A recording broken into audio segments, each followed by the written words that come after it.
दोस्तों एक बार फिर से स्वागत है आपका हमारे YouTube चैनल पर। दोस्तों हम आपके लिए धर्म से जुड़ी जानकारी लेकर आते हैं। आपसे निवेदन है कि अगर आप वीडियो पर नए हैं तो वीडियो को लाइक ज़रूर करें और चैनल को सब्सक्राइब जरूर करें।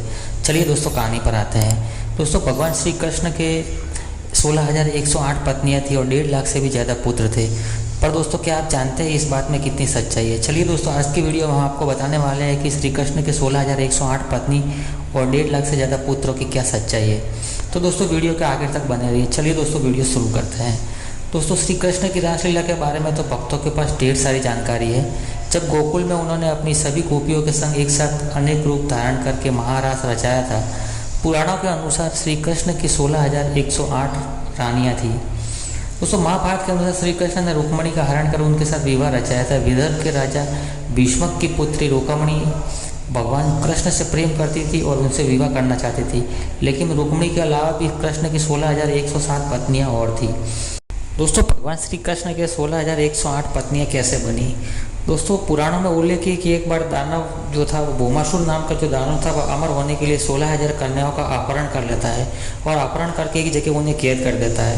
कैद करने के बाद वह निश्चय करता है कि इन 16,000 कन्याओं की बलि देने के बाद वह अमर हो जाएगा।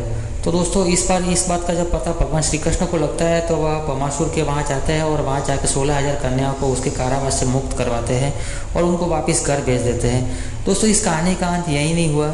जब ये कन्याएं घर पहुंची तो परिवार वालों ने चरित्र के नाम पर इन्हें अपनाने से इनकार कर दिया।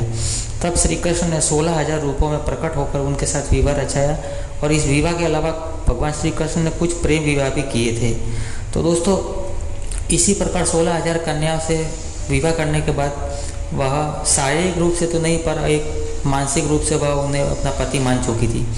दोस्तों इसके अलावा भी भगवान श्री कृष्ण ने कई विवाह किए थे, जैसे कालिंदी से विवाह किया। भगवान श्री कृष्ण जब पांडवों से मिलने इंद्रप्रस्थ पहुंचे तो युधिष्ठिर, भीम, अर्जुन, नकुल, सहदेव, द्रौपदी और कुंती ने उनका आतिथ्य पूजन किया और इसके दौरान एक दिन अर्जुन श्री भगवान कृष्ण के साथ वन विहार के लिए निकले और जिस दिन वह वन विहार कर रहे तब सूर्य की पुत्री कालिंदी श्री कृष्ण को पति के रूप में पाने की कामना से तप कर रही थी और कालिंदी की मनोकामना पूर्ण करने के लिए भगवान श्री कृष्ण ने उनके साथ विवाह किया। हालांकि ऐसी कथाएं कई सामने आती रही है जिनमें यह कहा गया है कि समाज से बहिष्कृत होने के डर से कन्याओं ने कृष्ण को अपना पति मान लिया था, लेकिन कृष्ण भी उन्हें अपनी पति के रूप में स्वीकार भी कर दिया था। दोस्तों भगवान श्री कृष्ण की 8 पटरानियाँ थी, जो कहा जाता है कि भगवान श्री कृष्ण के 8 पटरानियों के जो थे जिनका नाम था रुक्मणी, जामवंती, सत्यभामा, कालिंदी, मित्रबिंदा, सत्या, भद्रा और लक्ष्मण था।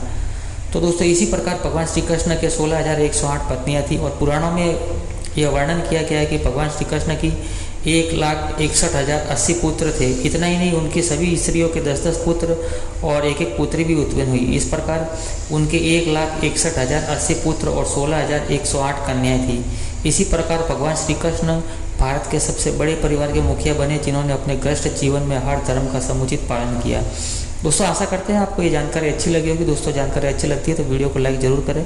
चलिए दोस्तों मिलते हैं एक और नए वीडियो में, तब तक अपना ख्याल रखना। जय श्री कृष्ण।